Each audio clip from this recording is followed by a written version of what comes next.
Good morning, everyone. So, we looked into we are continuing with the membrane based separation processes, and we have looked into several aspects of membrane based processes, various definitions, and basic modeling, one dimensional modeling, so on and so forth. Now, in this class we will look into some more definitions and various transport phenomena. Those will be involved in the membrane based processes. So, the first aspect that we will be looking into in today's class, fluxes and driving forces involved in membrane based processes.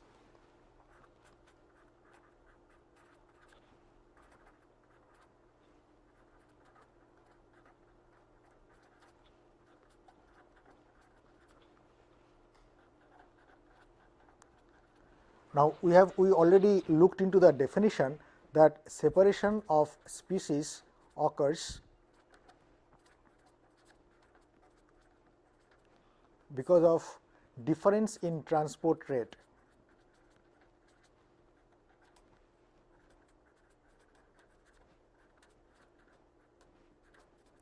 Rate of chemical species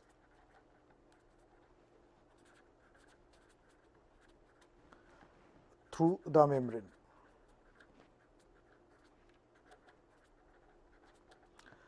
This depends on two factors.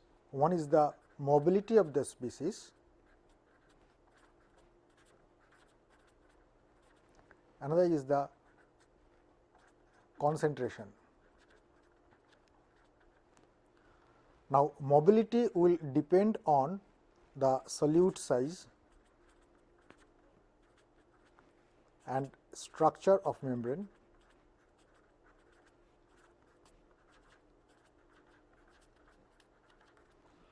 and concentration, of course, it will depend on the chemical compatibility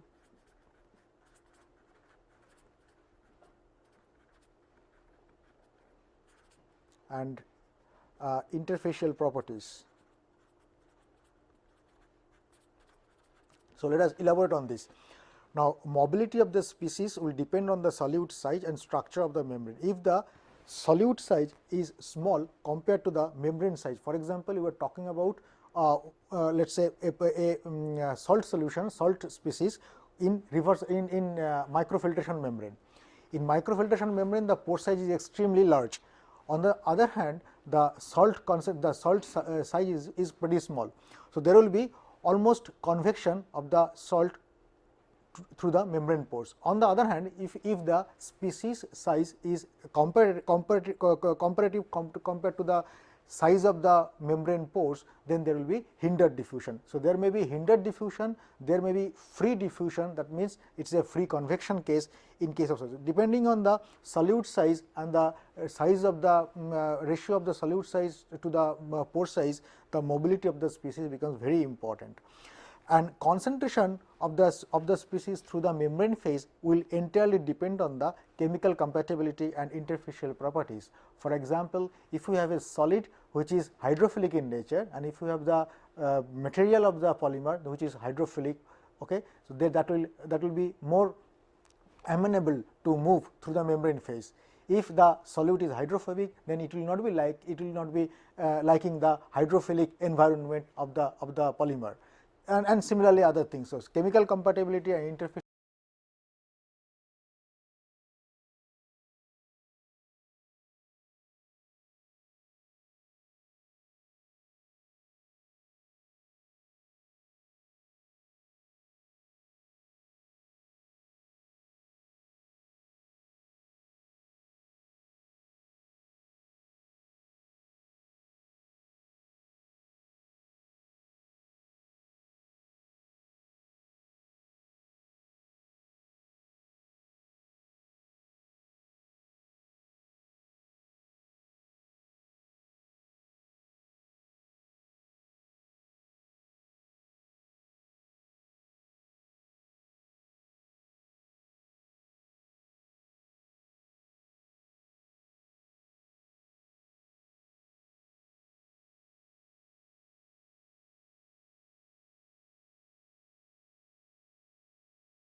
Otherwise, there will be three components: pressure, concentration and temperature.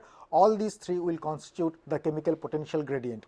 Now, among these three, for a neutral solute, now among these three there may be one driving force may be present, that means pressure gradient may be present, there may be concentration gradient may be present, there may be temperature gradient present individually, or maybe two of them or three of them all together.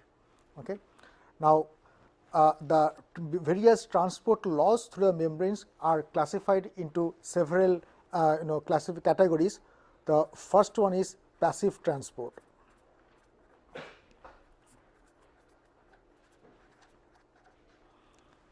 In passive transport, the solute will be transported through the membrane phase by electrochemical by gradient of chemical potential, and mu a prime is chemical potential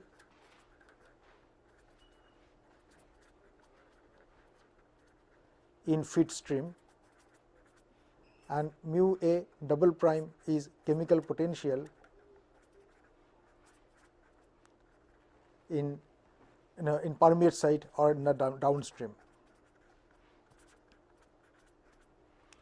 If mu a prime is greater than mu a double prime, then we call it a passive transport. This is a normal case. The driving force is more in the upstream compared to the downstream. So, there will be transport of species from the upstream to the downstream. So, that is called the passive transport, and it is a normal circumstances. Now, second one is facilitated transport.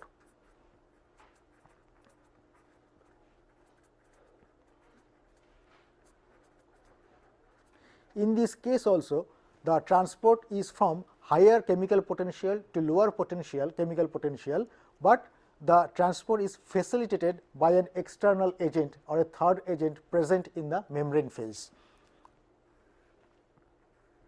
For example, the species A has to be transported from the feed site to the permeate site. The chemical potential in the feed site is mu a prime, and that is permeate site is mu a double prime, and of course, mu a prime is greater than mu a double prime. Okay. But the point is, there is an agent present, agent B is present in the membrane phase, which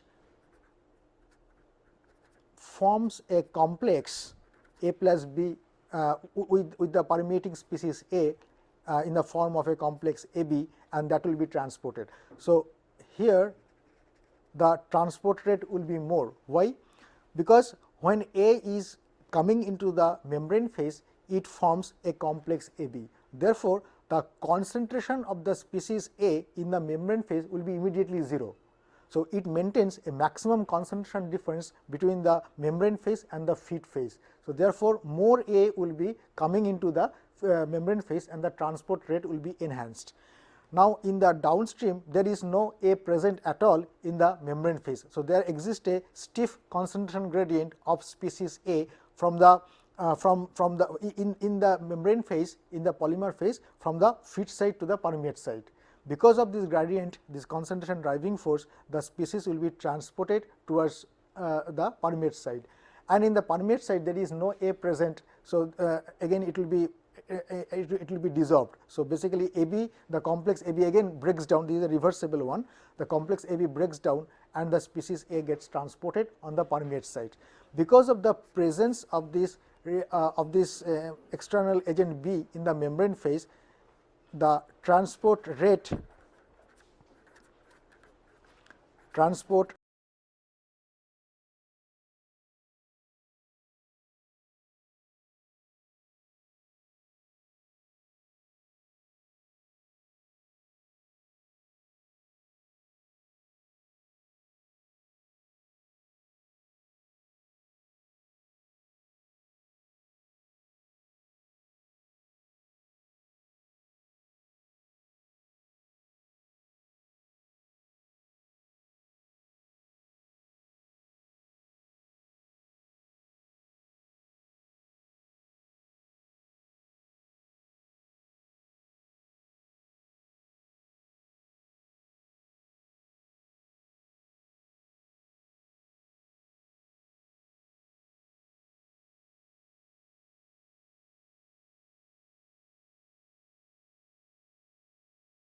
to the permeate site. This occurs in most of the living cells.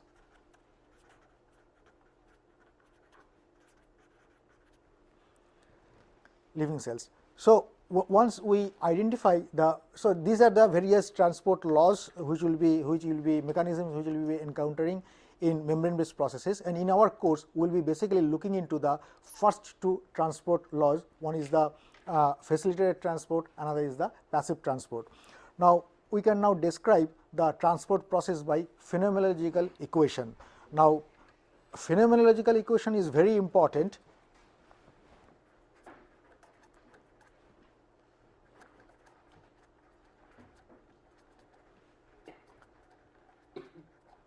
This equation gives a relation between the flux and driving force.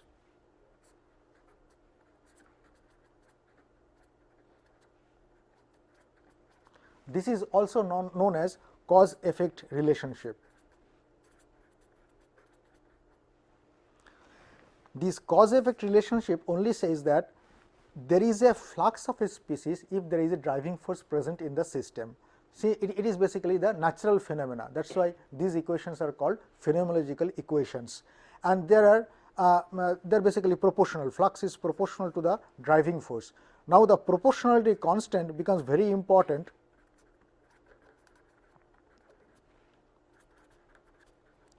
and it is a property, it is a specific property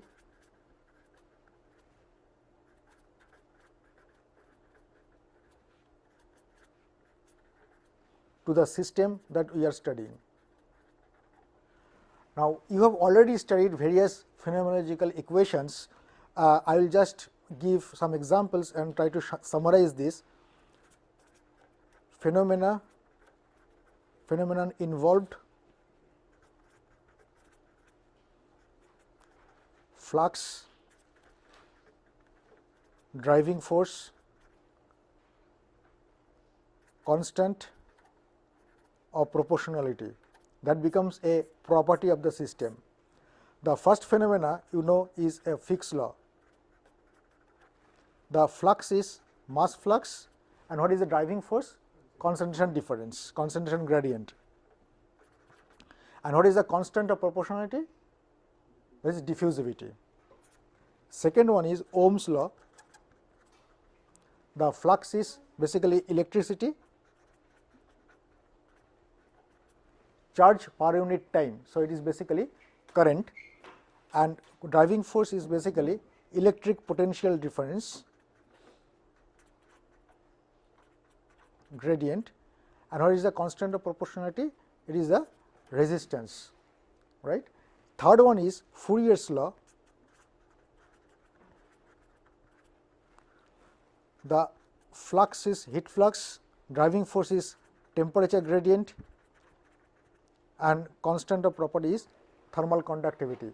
Now, these properties of the proportionality constant becomes the property of the particular system. It becomes a constant property of a particular system: diffusivity, resistivity, and thermal conductivity. In membrane based separation processes, we have several driving forces. For example, main driving force is chemical potential, but chemical potential is an abstract thing. It has generally three components for a neutral solute, as we have discussed earlier: concentration, pressure, and temperature. Now, one of these two, the driving forces may be interdependent or they may be absolutely independent. Okay. Now,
simply means if you do not do anything, if you just maintain two different temperatures in the feed site as well as in the permeate site, there will be a flow of matter. The solvent will be moving from the feed site to the permeate site along with the heat flux. Since there is a temperature difference, there will be a heat flux because by the Fourier's law. This combined effect is known as the thermodiffusion or Sorey effect.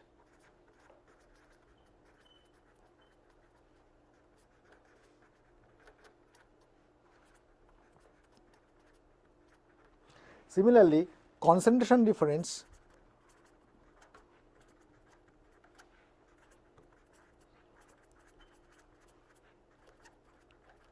across the membrane will give rise a mass flux plus a temperature difference.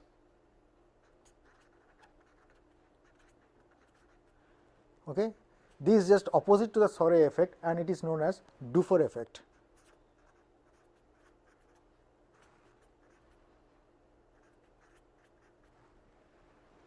Okay. So, in membrane based processes there may be several driving forces present and they will lead to several phenomena which may be interdependent or dependent. Okay. So, let us look into the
mu 2 at P1 in B is equal to mu 2 at P2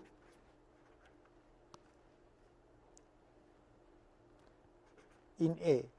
Okay. So, this becomes mu 2 naught plus R T ln A 2 mu 2 naught at P 2 plus R T ln A 2 is equal to mu 2 naught at P 1, because in chamber P 1 we had the pure solvent. Now, we rearrange this equation, and rearrangement results mu 2 0 at P 2 minus mu 2 0 at P 1 will be equal to minus R T ln A 2. Okay. Now, we invoke the definition of partial molar volume.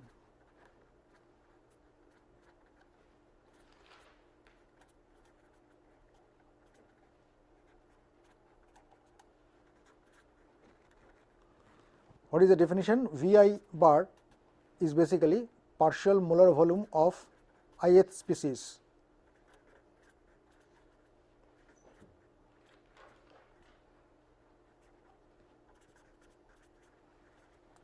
This is nothing but del mu I naught del P at constant temperature and concentration. So, this equation can be written as mu 2 naught P 2 minus mu 2 naught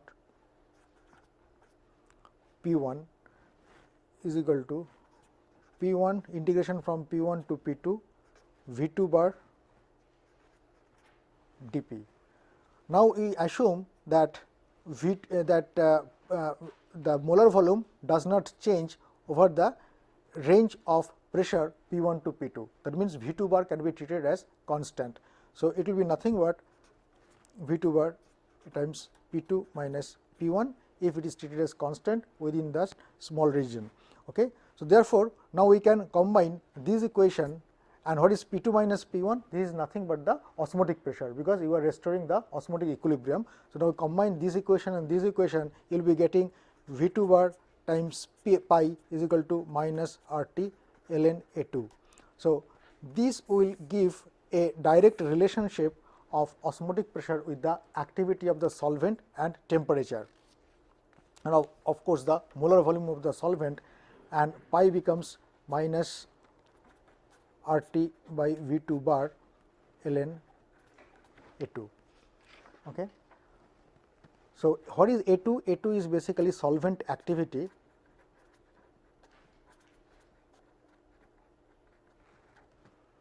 This is nothing but solvent vapor pressure in presence of salt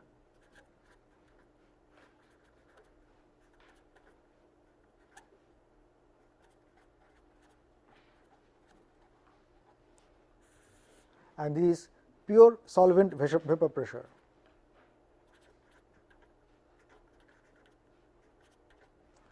So, you will be having P s divided by P s star, and pi becomes R T by V 2 bar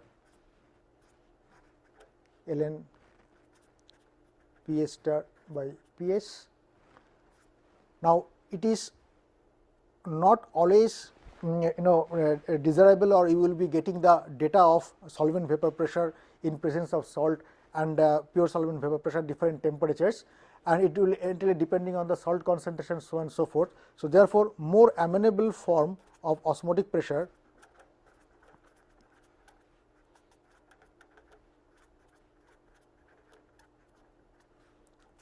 with concentration,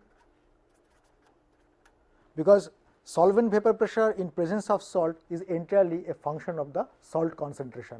Okay. So, it becomes very difficult. So, directly there are some amenable form of osmotic pressure with concentration are given, pi is equal to R T C for this here C is the concentration is the in molar unit, molar concentration. This for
about the transport of solvent and solute both.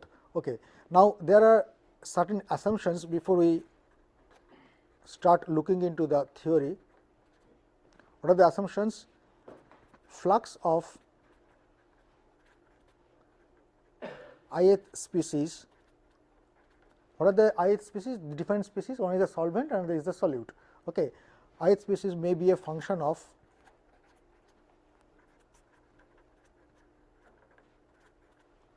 various forces present in the system, number 1.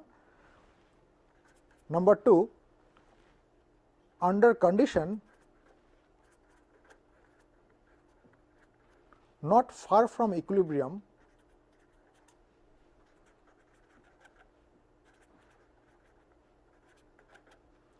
flux force relationship is linear.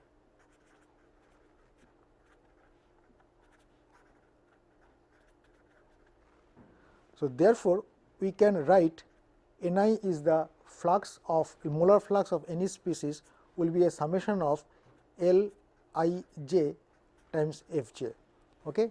Ni is flux, molar flux of ith species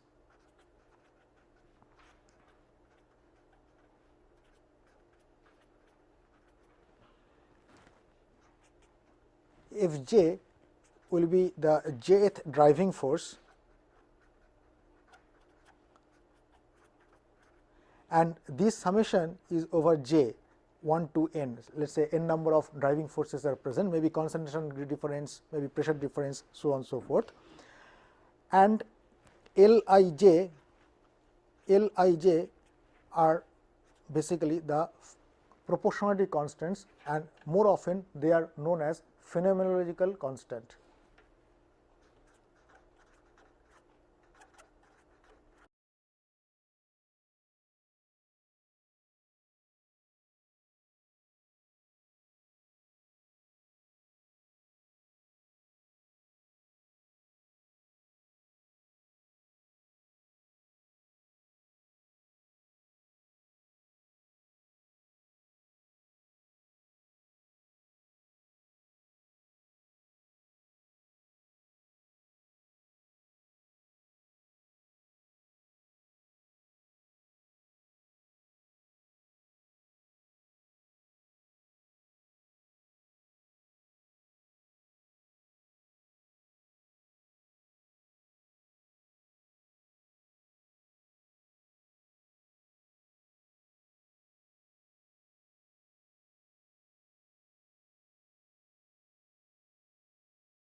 del p gradient of p plus del mu 2 del C 2 m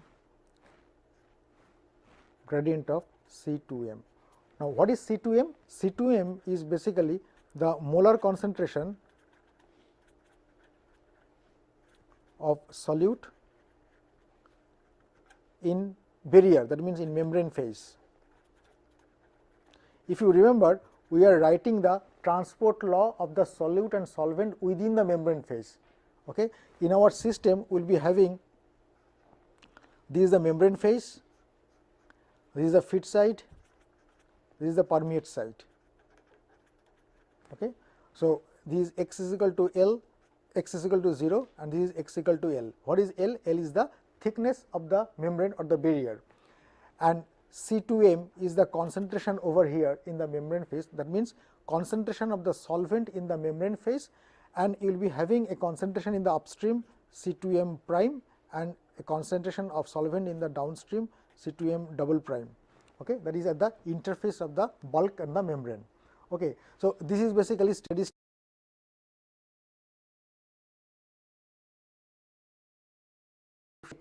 case.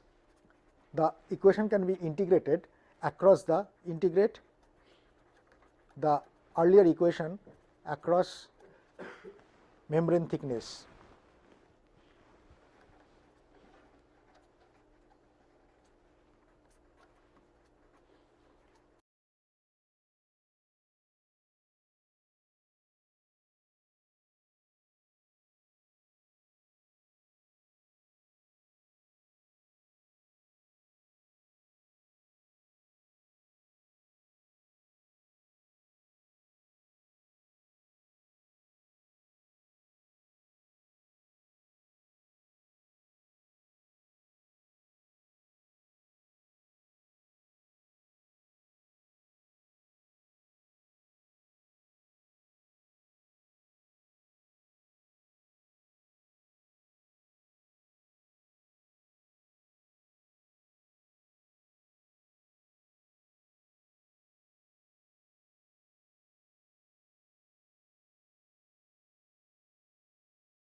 Okay. And whole these constants, this whole thing, this becomes a constant for a particular membrane. For a particular membrane, the thickness is constant, L22 is the phenomenological constant, V2 bar is the molar volume of the solvent. And if you so what is the unit of N2? The unit of N2 will be mole per meter square per unit time. It is the molar flux. You can convert it into the volumetric flux by multiplying with the density and the molecular weight. So, this becomes N2 becomes let us say J is nothing but volumetric flux and a group of constants.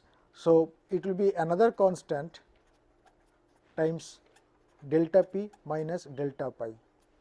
This constant is known as the permeability if J is expressed as a volumetric flux.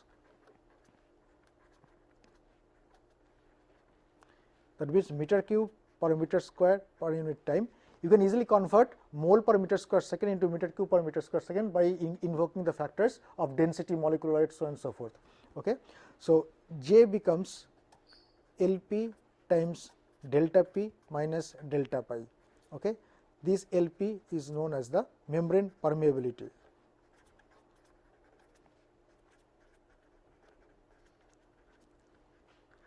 So, this relation gives the solvent flux in case of reverse osmosis through the membrane, and this is known as osmotic pressure relationship.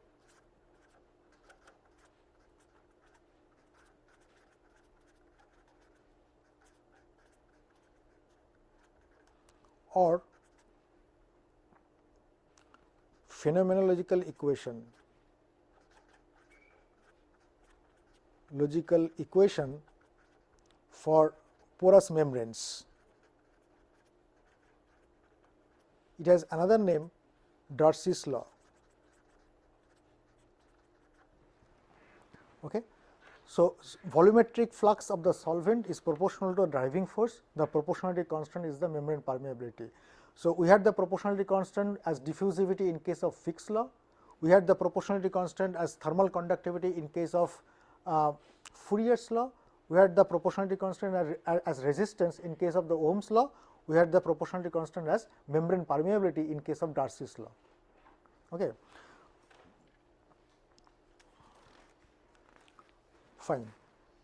Next, we look into the solute flux.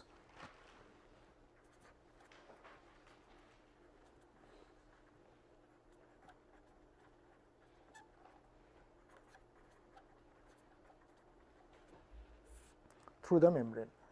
The assumptions involved are same: steady state, one dimensional flow, one dimensional transport, and there is no coupling.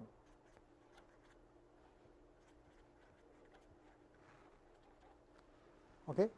So, we go back to the equation of the solute flux and integrate it.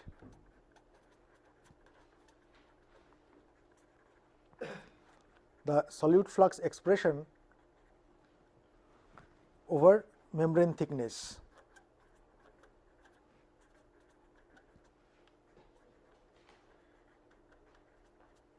If you do that, what you will be getting is N1 dx 0 to L is minus L11 C1m prime to C1m double prime del mu 1 del C1m, okay, dC1m plus